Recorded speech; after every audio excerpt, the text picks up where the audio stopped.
Hello everyone दायो आं नोंथांमोननि सेराव मोनसे गोदान भिडिअ लानानै फैदों दे लोगोफोर बेनो जाहैबाय अंगनाबादिनि मोनसे गोनांथार आपडेट आरो बेजों लोगोसेनो नोंथांमोननि थाखाय बेवहाय जायफोर माने बेवहाय सेन्सासखौ खालामनो रोङाखै सेल्फ इनुमेरेसन बे सेल्फ इनुमेरेसनखौ नोंथांमोना खालामनो रोङाखै बिसोरनि थाखायबो आं मोनसे गोदान भिडिअ लानानै फोरमायनो थाखाय दिनैनि बे भिडिअखौ लानानै फैदों दे लोगोफोर बेनि सिगाङावनो नोंथांमोना जुदि सोरबाफोर आंनि चेनेलाव गोदानब्ला आंनि बे लेटेस्ट बड' इनफरमेसन इउटुब चेनेलखौ नोंथांमोना साबस्क्राइब खालामनानै लाबानो जाबाय लोगोसेनो लाइक शेयार कमेन्ट खालामनानै होबानो जाबाय दे लोगोफोर नोंथांमोना बेबायदिनो टाइम टु टाइम गोदान आरो गोनां स्किमफोरनि आपडेटफोरखौ बे लेटेस्ट बड' इनफरमेसन इउटुब चेनेलनि गेजेरजों नोंथांमोना मोनबाय थानो हागोन दे लोगोफोर थौदो बिदिब्ला भिडिअखौ स्टार्ट खालामसै लोगोफोर दायो आं नोंथांमोननो गिबियावनो फोरमायनानै होनो सानदों जे अंगनाबादिनि सोमोन्दै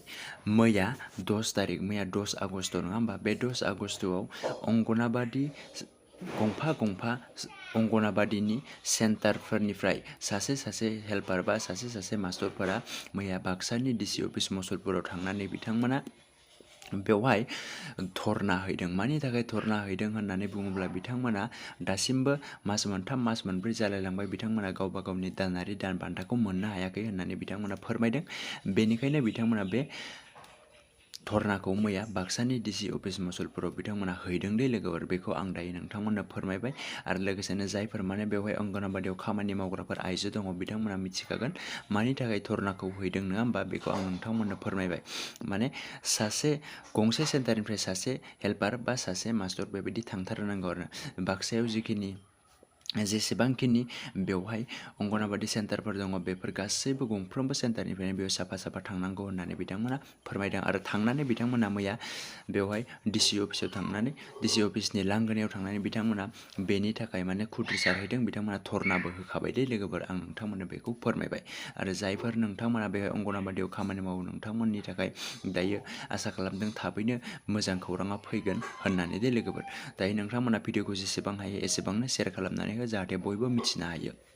आरो बेजों लोगोसेनो नोंथांमोननि थाखाय बेवहाय आं मोनसे गोदान आपडेट फोरमायबावनो सानदों बे गोदान आपडेट हिसाबै नोंथांमोननिया दङ जायफोर आइजोफोरा बा जायफोर न'खरफोरा बेवहाय सेल्फ इनुमेरेसनखौ खालामनो रोङाखै सेन्सासखौ खालामनो रोङाखै नोंथांमोना सकआव थांनानै बा नोंथांमोना कम्पिउटार सेन्टारफ्राव थांनानैबो नोंथांमोना बेवहाय सेल्फ इनुमेरेसनखौ खालामनो हाहैगोन दे लोगोफोर आंबो दासिमबो खालामनो हायाखै मानो होननानै बुङोब्ला बिराद नेटनि इसु जागासिनो दङ नेटनि प्रब्लेम जागासिनो दङ सार्भार डाउन बेबायदि जागासिनो दङ आरोना माने ओमफ्राय केपसा क'डानो माने ओंखारनानै फैयाखै बेनिखायनो आङो माने बे साननैसोखौ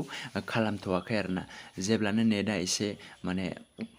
मोजां जागोन अब्लानो आङो बानायनो होननानै सानदों आरोना बेनिखायनो आं नोंथांमोननो फोरमायबाय जे नोंथांमोना जुदि गावबा गावनि सेल्फ इनुमेरेसनखौ खालामनो रोङाखैब्ला नोंथांमोना कम्पिउटार दखानफोराव थांनानैबो खालामनो हागोन आरो बे सेल्फ इनुमेरेसना खालामाब्लाबो जेबो नङा बिथांमोना खालि नोंथांमोननि न'खर फैखागोन जे बिथांमोना फिजिकेल भेरिफिकेसन माने फिजिकेलि बिथांमोना न'खर फैनानै नोंथांमोननि न'खर फैनानै बिथांमोना बे सेन्सासखौ खालामखागोन मानि थाखाय बे सेल्फ इनुमेरेसन खालामनो होदों होननानै बुङोब्लाथाय बिथांमोना जेन थाब खामानिखौ मावनो हायो जास्ट नोंथांमोना लास्टआव फाइनाल साबमिट होखांनायनि उनावहाय नोंथांमोना बेवहाय मोनसे आइडि मोनगोन बे आइडिखौ दोनथारनांगोन बे आइडिखौ दोननायनि उनाव बिथांमोना बे आइडिखौ जेब्ला नोंथांमोननि न'खराव फैगोन फिजिकेल भेरिफिकेसन खालामनो आगष्टनि 17 तारिखनिफ्राय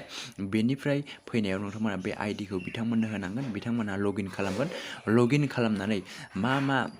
नोंथांमोना बेवहाय फिलआप खालामखो बेफोर गासैखौबो बिथांमोना नायबिजिरगोन नंगौना नङा नोंथांमोननि न'खराव पाक्का न' दंना गैया नोंथांमोननि न'खराव लेट्रिन दंना गैया दंखल दंना गैया गेस दंना गैया बेफोरखौ बिथांमोना नायबिजिरगोन नोंथांमोननि फ्ल'रा मानि नोंथांमोननि वालआ मानि बेफोर गासैखौबो बिथांमोना नायबिजिरनानै जुदि जायाखैब्ला नोंथांमोनखौ कारेक्सन खालामनानै होलांगोन जास्ट बेबायदि आरोना मानो होननानै बुङोब्ला बिथांमोननि खामानिया जेन थाब जायो बेनिखायनो बिथांमोना बे खामानिखौ नोंथांमोनखौ गिबियावनो मावनानै लाग्रोनो होदों सेल्फ इनुमेरेसनखौ जाहाथे नोंथांमोना मावनानै दोनखायोब्ला जुदि जाजोबदोंबाथ' नोंथांमोना अके लोगो लोगो जागोन माने बिथांमोना नोंथांमोन न'खरनिफ्राय गुबुन गंसे न'खराव लोगो लोगो बारलांनो हागोन। जुदि जायाखैब्ला नोंथांमोननियाव एसे एनै एडिट खालामनानै बिथांमोना खम समनि गेजेरावनो बारलांनो हागोन आरोना। बेनिखायनो बिथांमोना बे सेल्फ इनुमिनेसनखौ खालामनो थिननाय जादों दे लोगोफोर। स' लोगोफोर दिनैनि सुंद' आपडेटआ बेखिनियानोमोन। आसा खालामदों नोंथांमोना भिडिअखौ नायनानै मोजां मोनदों होननानै। जुदि नोंथांमोना भिडिअखौ नायनानै मोजां मोनदोंब्ला लाइक खालाम, शेयार खालाम, लोगोसेनो लेटेस्ट बड' इनफरमेसन इउटुब चेनेलखौ नोंथांमोना साबस्क्राइब खालामनानै लाबानो जाबाय दे लोगोफोर। नोंथांमोना बेबायदिनो टाइम टु टाइम गोदान गोदान आरो गोनां गोनां स्किम आरो लोगोसेनो बेबायदिनो आपडेटफोरखौ मोनबाय थानो हागोन दे लोगोफोर। Thank you for वाचिं।